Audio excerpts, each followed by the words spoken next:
Seorang penagih utang di Bandung Barat, Jawa Barat ditemukan sudah tak bernyawa di sebuah jurang. Pelaku pembunuhan sadis di rumah makan Rame. Jasad korban pembunuhan berencana di salah satu Manajer kafe di Bandung, Jawa Barat nekat mengajak 6 karyawan di tempatnya bekerja untuk membunuh pemberi pinjaman.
Assalamualaikum warahmatullahi wabarakatuh. Berjumpa lagi saya Rizky ya di Misteri Project.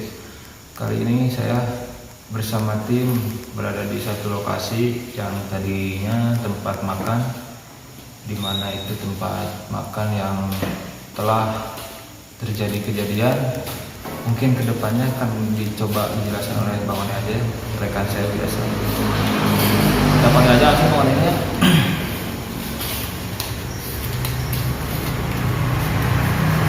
Alhamdulillah.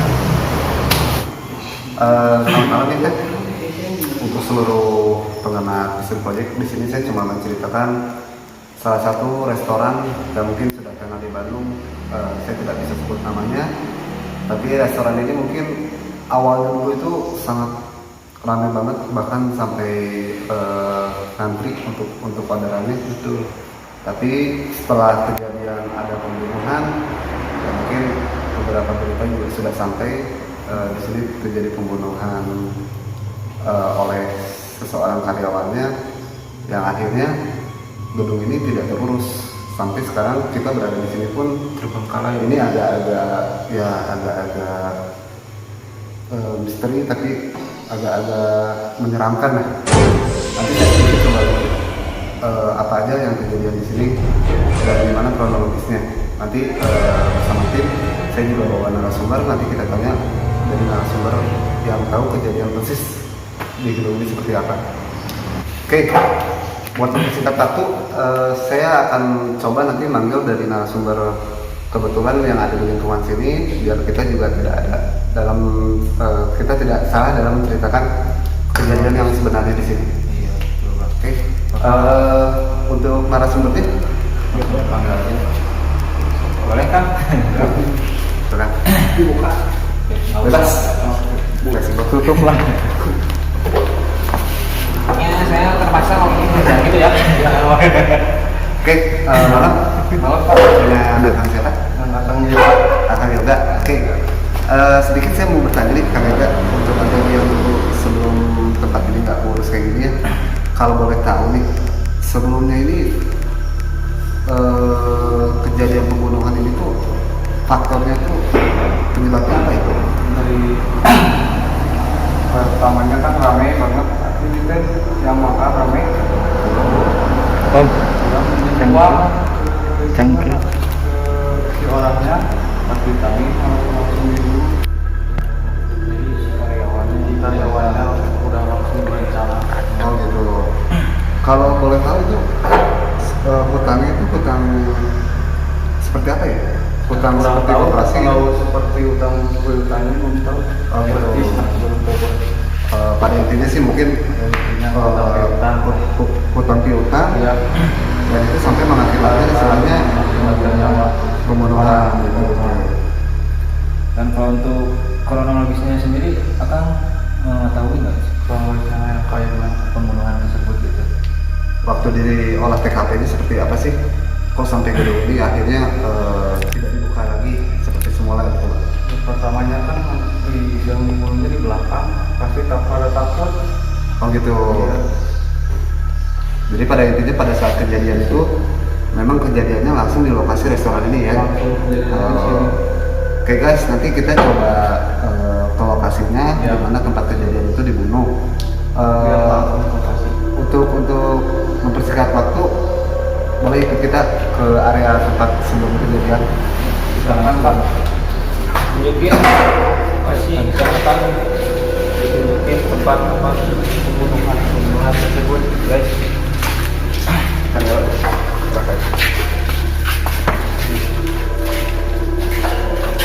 Nah, kalau ini Tempat ini kan ini salah satu tempat kitchen masaknya yang sekarang udah mulai terbengkalai, tidak tertata, tidak diurus. Di sini barang-barangnya masih ada semua. Nanti itu setelah kejadian itu ya barang ini sudah nggak diurus ya kan? Udah lama gak diurus, Oh, 2 bulan gak diurus, jadi seperti ini. bahkan orang-orang sini juga untuk masuk ke sini tuh Pada agak takut. ya, Ya, karena pada setelah kejadian itu. Oke, kita langsung ke tempat lokasi aja ya. Iya.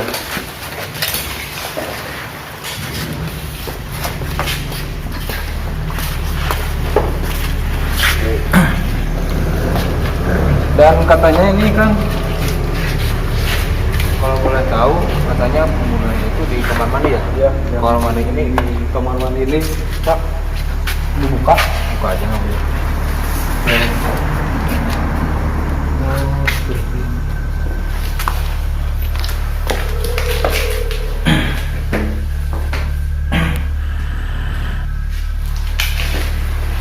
Jadi ini tuh perkara pertama pembunuhan di sini. Hilang nyawanya di sini. Oh, hilang nyawanya di sini guys. Jadi pertama hilang nyawanya tuh di kamar mandi ini kejadiannya bang ya. Lalu kalau setelah kejadian ini dikemanain sih itu korbannya kalau boleh tahu? Langsung dibawa ke mobil kalau nggak salah. Mobil. Pakai mobil rental. Dan katanya apa sempat dipukulin juga ya? Iya, sama karyawan anak buahnya kalau disebutnya. Mau langsung gitu. Dan mungkin kita lihat langsung aja ya tempat pertama pemukulan si korban Di mesannya. ya di mes. Baru jalan baru itu tadi Pak.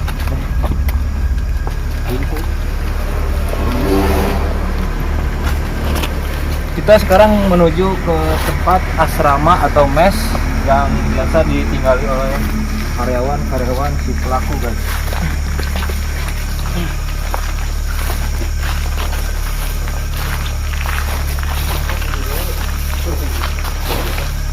Ya, selamat ya.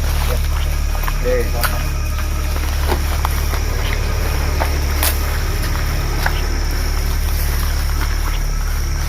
Nah guys, ini salah satu ruangan mesan anak-anak, mes anak-anak yang karyawan si pelaku.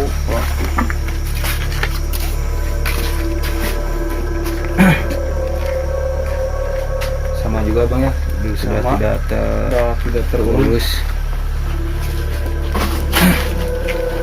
Ya, sekarang kamar tempat tidur. Oke. Di sini kita udah lihat ya lokasinya memang berantakan banget.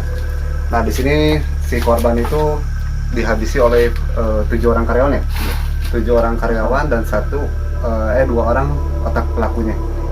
Kalau boleh tahu itu sedikit aja kan menceritakan kronologisnya itu kalau boleh tahu dibunuhnya itu langsung pakai benda tajam atau dia disiksa dulu kan?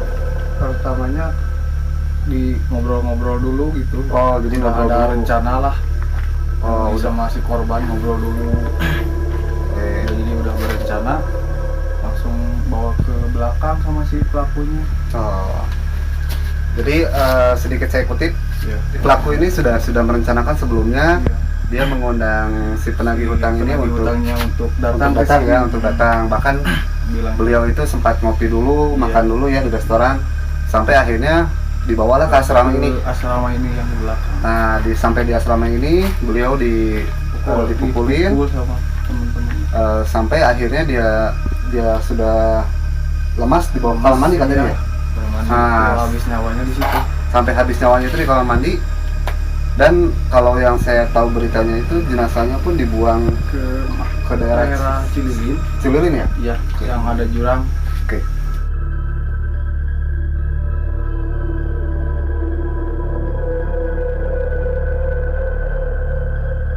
Jadi awal mula terungkapnya itu guys, motor korbannya tuh katanya disembunyikan di salah satu ruangan kamar mungkin ya, dan lalu ditutupi sama kasur. Boleh dilihat.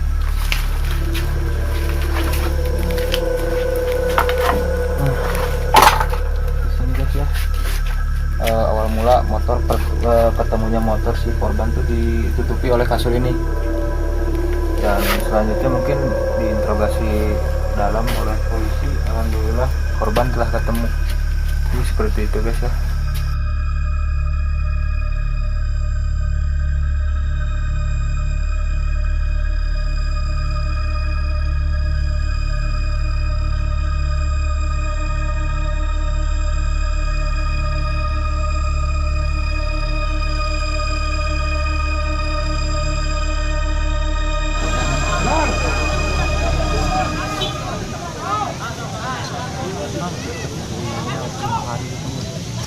Biasa kene Biasa. biasa naruman deui Yang koyot ini. diri itu awi narumpun itu di Pulau Saru Atau bisa jadi kahana. ya depan di akalan yang ada. Oh, di kahana pun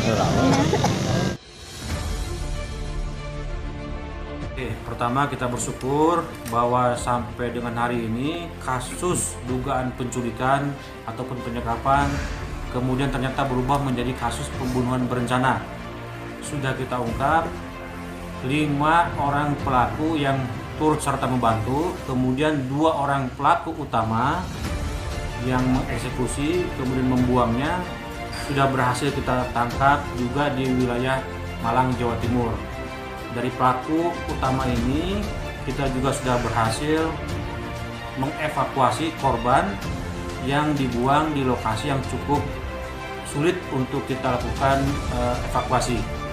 Kita sudah sama-sama menyaksikan dan melihat bagaimana proses evakuasi yang memang cukup sulit dilakukan. Berdasarkan pengakuan dan keterangan dari para pelakunya ini, saudara LT ini meminjam uang 150 juta. Kemudian dari 150 juta itu ada kesepakatan untuk membayar sebanyak 150 kali. Di mana dalam satu kali pembayarannya itu 1,2 juta. Pelaku utama ini yang mengotaki menyuruh saudara R untuk mengeksekusi ini adalah manajer statusnya. Bukan pemilik tetapi manajer daripada ramen tersebut. Ini kayaknya seperti ada pinjam pribadi, kepentingan pribadi. Jadi kepentingan pribadi ya.